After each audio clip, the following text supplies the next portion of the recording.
बिहारी लाल की जय। ब्रह्मा जी कहते हैं कि कार्तिक शुक्ला एकादशी, जिसको हरि प्रबोधनी एकादशी भी कहते हैं, इस एक व्रत के करने से वाजपेयी यज्ञों से भी अधिक फल प्राप्त होता है तथा जन्म जन्मांतर के पाप नाश हो जाते हैं। जो 4 महीने का चतुर्मास्य व्रत रखते हैं वो भी इस दिन समाप्त होता है। इस दिन व्रत रखकर ओम नमो भगवते वासुदेवाय इस मंत्र का जाप करें, तत्पश्चात रात्रि को जागरण करें तो सब एकादशियों का फल प्राप्त हो जाता है। भीष्म पंचक व्रत कार्तिक शुक्ला एकादशी से आरंभ करके पूर्णिमा को समाप्त करें। इस दिन ऋषि व पितरों का तर्पण करना चाहिए। भीष्म पंचक में नित्य ही भीष्म जी का तर्पण करना चाहिए। वसु के अवतार शांतनु के पुत्र चंद्रवंश में उत्पन्न व्याघ्रपद गोत्र और संस्कृत प्रवर वाले संतति रहित गंगा के पुत्र सत्यवर्ती आजन्मा ब्रह्मचारी भीष्म जी का तर्पण करने से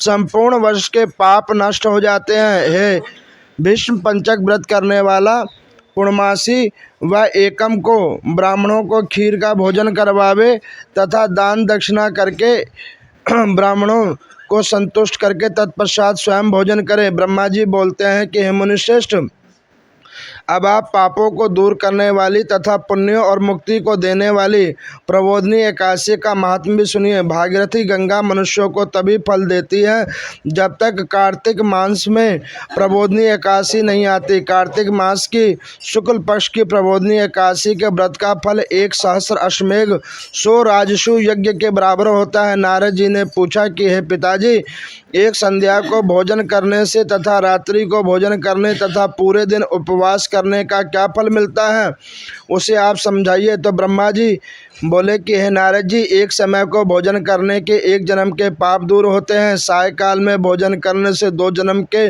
पाप दूर होते हैं। उपवास से 7 जन्म के पाप नष्ट होते हैं। जिस वस्तु का त्रिलोकी में मिलना दुष्प्राय है वो प्रबोधनी एकादशी के व्रत के फल से मिल जाता है। प्रबोधनी एकादशी के प्रभाव से सुमेरु पर्वत के समान कठिन पाप क्षण मात्र में नष्ट हो जाते हैं। अनेकों पूर्व जन्म के किए हुए बुरे कर्मों का प्रबोधनी एकादशी का व्रत क्षण भर में दूर और नष्ट कर देता है। जो मनुष्य अपने स्वभाव अनुसार इस प्रबोधनी एकादशी का विधि पूर्वक व्रत करते हैं उन्हें पुण्य और पूर्व फल प्राप्त होता है। मुनीश्वर, जो मनुष्य श्रद्धा पूर्वक थोड़ा सा भी पुण्य करता है उनको सुमेरु पर्वत के समान अटल फल प्राप्त होता है। जो मनुष्य अपने हृदय के अंदर ऐसा ध्यान करता है कि मैं प्रबोधनी एकादशी का व्रत करूंगा, उनके 100 जन्म के समस्त पाप नष्ट हो जाते हैं। जो मनुष्य प्रबोधनी एकादशी के दिन रात्रि का जागरण करते हैं उनकी बीती हुई तथा आने वाली 10,000 पीढ़ियां विष्णुलोक को वास करती हैं और नरक के अनेकों दुख भोगते हुए पितर भी विष्णुलोक को जाते हैं।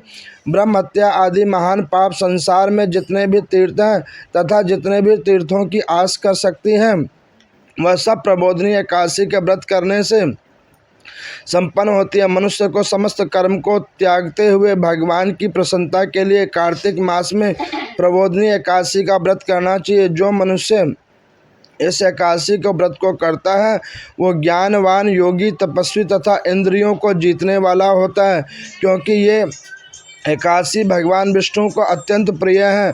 मनुष्य पुनः जन्म लेता है और इनके व्रत के प्रभाव से कामिक, वाचिक, मानसिक पाप दूर हो जाते हैं। और इस एकादशी के दिन जो भगवान की प्राप्ति के लिए दान, तप, होम आदि करता है उन्हें अक्षय पुण्य के फल की प्राप्ति होती है। भले बाकी